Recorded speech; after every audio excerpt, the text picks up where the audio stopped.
항상 예상치 못한 일이 발생해요. 계획이 반드시 깨져요. 매일매일 계획을 자세하게 짠다고 해도 마찬가지입니다. 이렇게 내가 할 일은 계속 업데이트가 되고 기존에 우리가 짜는 계획표에는 이런 모든 걸 담을 수가 없습니다. 저는 시간 관리에서도 무언가 시스템이 필요하다는 생각을 어렴풋이 하고 있었는데 대학에 와서 많은 책을 읽다가 우연히 이런 시스템을 알려주는 책을 읽게 되었어요. 의대에서 10%가 내고 들었고요. 의대를 목표로 하는 200명 정도 학생들과 공부하고 있고 여러 시험에 수험된 분들 컨설팅해드리기도 했습니다.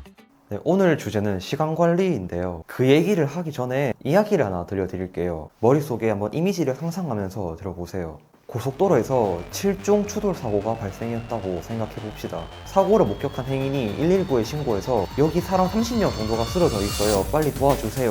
라고 했습니다. 그래서 구급대원 한 팀이 출동했어요. 그 구조대원들은 가장 위급해 보이는 한 명을 구급차에 실어서 이송했습니다. 그리고 이동하면서 또 다른 구조팀에게 연락했어요. 여기 큰 사고가 났는데 쓰러져 있는 사람이 아직 29명이나 있다고 도와달라고 했습니다. 그래서 다음 구급대원 팀이 왔습니다. 이들도 남은 29명 중에서 가장 위급해 보이는 한 명을 구조해서 갔습니다. 쓰러져 있는 사람이 아직 28명이나 있었지만 어쩔 수가 없었어요. 왜냐면 가장 위급한 사람 먼저 살리는 게 원칙이었기 때문입니다. 이런 상황이 반복되니까 상황 전체를 파악하고 있는 사람은 한 명도 없고 새로 오는 구조대원은 매번 현장에서 자기가 주관적으로 어떤 환자가 위급한지 판단하고 가장 응급해 보이는 환자를 데려갈 수밖에 없었어요. 시간관리법이 궁금했는데 왜 갑자기 이런 얘기를 하는지 궁금하실 거예요. 우리가 시간 관리를 하는 모습이 이것과 비슷하기 때문입니다. 앞에서 제가 말한 이야기는 재난 상황에 대처하는 시스템이 없을 경우에 발생할 수 있는 일입니다. 긴급 상황에 마음이 급한 구급대원들은 전체 상황은 보지 못하고 슬쩍 보기에 가장 위급해 보이는 환자 한 명을 데려가는데 급급했죠. 대부분 사람들의 시간 관리가 딱 이런 모습인데요. 우리는 쏟아지는 일 속에서 살아가기 때문입니다. 항상 예상치 못한 일이 발생해요. 이번 달에 할 일, 이번 주에 할 일을 자세히 계획해도 100% 변수가 생깁니다. 계획이 반드시 깨져요. 매일매일 계획을 자세하게 짠다고 해도 마찬가지입니다. 없던 약속이 생길 수도 있고 휴대폰에는 늘 연락이 오고 갑자기 불안해져서 다른 과목을 더 공부해야 될 것 같기도 하고 좀 전에 올라온 메디소드 영상이 보고 싶어질 수도 있죠. 이런 모든 일들이 여러분이 처리해야 될 일인데 사실 처음 세운 계획에는 이게 없었죠. 이렇게 내가 할 일은 계속 업데이트가 되고 기존에 우리가 짜는 계획표에는 이런 모든 걸 담을 수가 없습니다. 내가 전체 상황을 한눈에 볼 수가 없고 일이 닥칠 때마다 하나씩 처리하기 급급하다는 점에서 앞에서 봤던 대형 교통사고 상황과 비슷하죠. 그럼 우리는 이 문제를 어떻게 해결해야 될까요? 다시 앞선 교통사고 상황으로 한번 돌아가 봅시다. 사실 지금 대한민국에서 저런 사고가 생긴다면 저런 식으로 대처하지 않아요.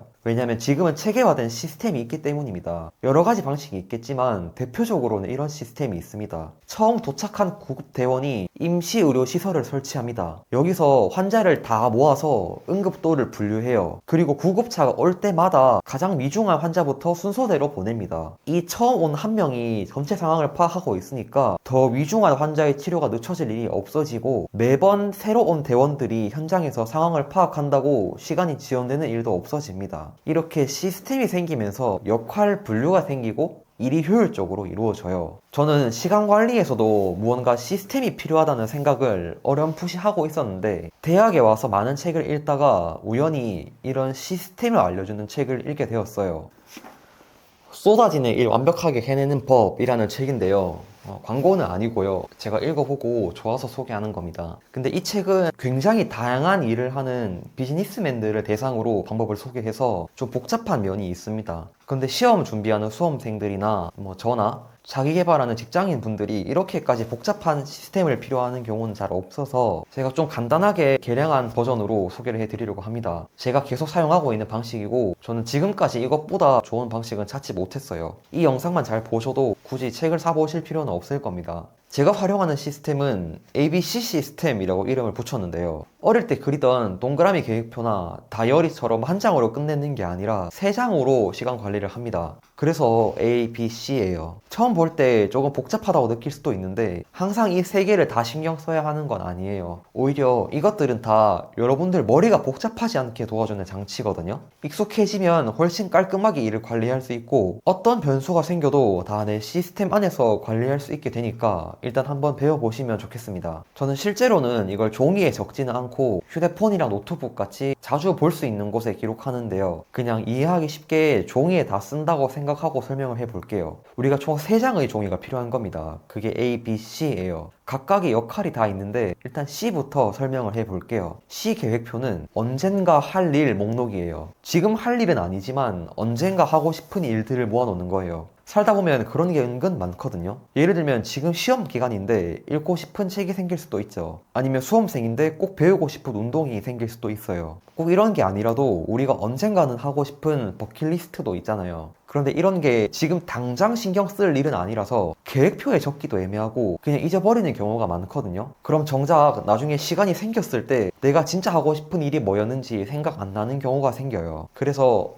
언젠간 하고 싶은 일인데 아직 언제 할지 계획은 안 정해진 일들을 여기 시스템 C에 적어 놓습니다. 나중에 공부해보고 싶은 분야, 언젠가 읽고 싶은 책들도 다 여기 적어 놓습니다. 저 같은 경우는 일본어를 나중에 한번 공부해보고 싶어서 적어 놨고 통계학도 예전부터 계속 공부해보고 싶어서 적어놨습니다. 하고는 싶지만 지금 당장 제 계획표에 끼워 넣기에는 시간이 부족하거든요. 그리고 메디소드를 운영하면서 해보고 싶지만 아직 여건이 안 되는 그런 프로젝트들도 여기다가 다 적어놨습니다. 그리고 뭐 와인 클래스, 쿠킹 클래스, 피부과 상담, 퍼스널 컬러 진단 이런 것들도 언젠가는 해보고 싶어서 적어뒀어요. 뭐 버킷리스트 같은 이런 게 시간 관리에 큰 도움이 되나 싶을 수도 있는데요.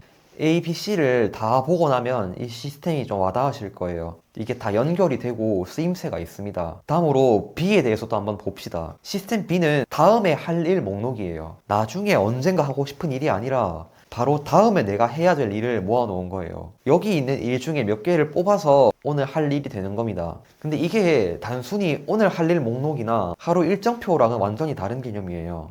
오늘 할 일 체크리스트나 일정표 같은 건 좀 고정된 느낌이 있죠. 그런데 이 다음에 할 일 목록은 계속 유동적으로 변하는 시스템입니다. 이게 제 시스템에서 핵심적인 개념이에요. 이 시스템 B가 시간 계획에서 모든 변동성을 다 책임지는 역할을 합니다. 공부를 하고 있는데 누가 어떤 부탁을 했어요. 며칠 뒤까지 뭘 해달래요. 근데 이런 잡다한 일이 생길 때마다 즉각 처리하면 내가 원래 계획했던 흐름이 다 깨지거든요. 내가 공부하다가 좀 집중이 안 될 때 그런 일들을 처리하면 좋잖아요. 그렇다고 또 이 일을 무작정 미뤄두면 제가 까먹어 버릴 수도 있고 머릿속에서 계속 이게 신경 쓰이니까 또 뇌용량을 갉아먹습니다. 그렇지만 또 계획표에 딱 고정해서 적어 놓기에는 이걸 오늘 할지 내일 할지 아직은 잘 모르겠거든요. 이런 애매한 걸 B에 적어 놓습니다. 조만간 내가 해야 될 일이긴 한데 아직 정확히 언제 할지는 안 정해진 그런 일들이요. 제가 해야 될 일 후보 같은 개념이죠. 제가 유튜브를 찍고 있는 지금은 일요일 아침인데요. 제가 지금 유튜브를 찍는 건 며칠 전, 몇 주 전에 다 계획하는 건 아니에요. 사실 그때는 오늘 이 시간에 제가 어디서 뭘 하고 있을지 잘 모르죠.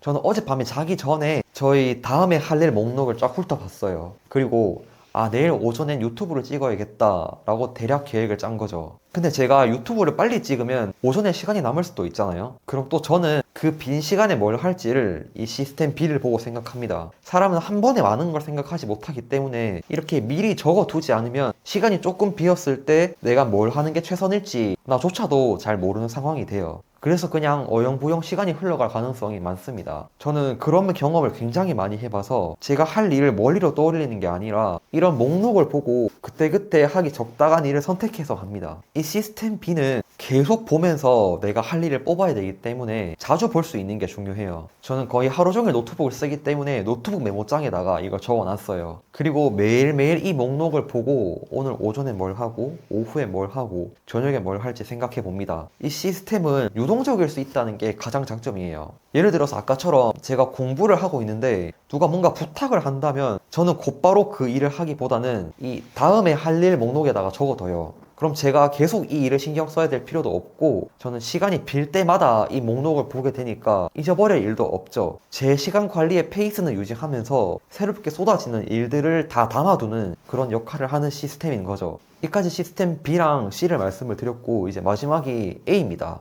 A는 특별한 건 아니고 일반적으로 생각하는 일정표, 계획표라고 보면 됩니다. 내가 할 일 중에는 이미 시간까지 정확히 정해져 있는 일들이 있거든요. 예를 들면 언제 수업이 있다던가 누구와 약속이 있다던가 제출 기한이 있다던가 그런 일들이죠. 그런 건 내가 하고 싶을 때 할 수 있는 것도 아니고 또 그 일이 있을 땐 다른 일을 못하기 때문에 시간표에 미리 채워둬야 됩니다. 저는 보통 이걸 스마트폰에 적어둬요. 그리고 보통 전날 밤에 눕기 전에 다음날 할 일들을 대략 정해둡니다. 아까 말씀드린 B 목록을 보면서 내일 뭘 할지 생각해 보는 거죠. 내일 저녁엔 약속이 있으니까 운동은 못 하겠고 오전엔 독서를 하고 오후엔 의학 공부를 해야겠다. 그리고 시간이 좀 비면 그때는 영상 편집을 해야겠다. 이런 식으로 대략적으로 적어둡니다. 근데 이렇게 대략 계획을 세워둬도 정작 당일이 되면 변수가 생길 수가 있습니다. 항상 그래요. 예를 들면 갑자기 저녁 약속이 엎어질 수도 있죠. 이럴 때 시간 관리가 익숙한 사람들은 굉장히 스트레스를 받거든요. 머릿속에 이 계획표 한 장만 넣어놓고 있었는데 그게 무너지니까 갑자기 시간이 붕 뜨면서 이게 혼란스러워지는 거죠. 근데 이 시스템이 있으면 괜찮아요. 그냥 시스템 B를 보고 내가 다음에 뭘 할지 다시 생각하면 되거든요. 어차피 나가려던 참이었으니까 뭐 테니스장 가서 공이나 치고 와야겠다. 뭐 이런 식으로 간단하게 계획을 바꾸는 거죠. 현실에서 계획이 무너지는 건 너무 쉽게 일어나는 일이기 때문에 항상 이렇게 후방을 받쳐주는 시스템이 필요합니다. 사실 애초에 계획 없이도 살아가는데 문제가 없었던 분들은 뭐 저렇게까지 해야 되나 싶을 수도 있는데요. 기존의 자기 계획 방식에 한계가 있다고 느꼈던 분들도 분명히 있을 거예요. 할 일은 계속 쏟아지는데 아침에 계획을 딱 정해두는 게 의미가 없는 것 같다 이렇게 느끼는 분들이 많이 있을 겁니다. 그런 분들은 이 시스템을 꼭 한번 적용해 보면 좋겠습니다.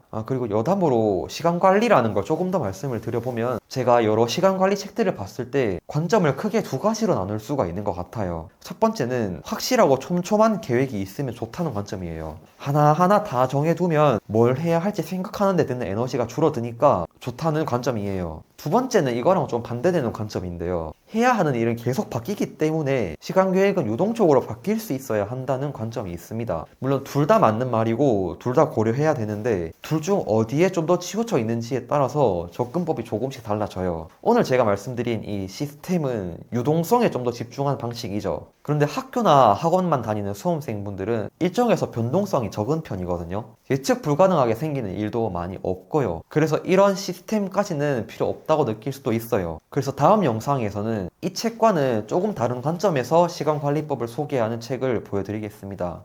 그리고 참고로 저는 시간관리를 진짜 공부법이라고 생각하지는 않아요. 동기부여, 집중력, 생활관리 이런 것들이 다 마찬가지인데요. 이런 것들은 공부에 도움이 되긴 하지만 지식을 습득하는 데 직접적으로 관련이 있지는 않거든요. 보조적인 역할을 하는 거죠. 시중에 공부법 책이라고 해놓고 동기부여, 집중력, 시간관리 같은 이야기만 하는 책을 제가 너무 싫어했어서 저는 예전에는 공부법 이야기를 할 때 이런 것들을 아예 배제해놓고 얘기했습니다. 최근에도 제가 공부법 전체를 요약하는 강의를 유튜브에 올려뒀는데요. 이 시리즈에도 시간관리나 동기부여 이런 내용은 거의 없어요. 지식을 어떻게 습득할 건지만 구체적으로 다뤘죠. 근데 학생들과 소통을 하다 보니까 시간관리, 집중력 이런 것도 궁금해하는 학생들이 굉장히 많이 있더라고요.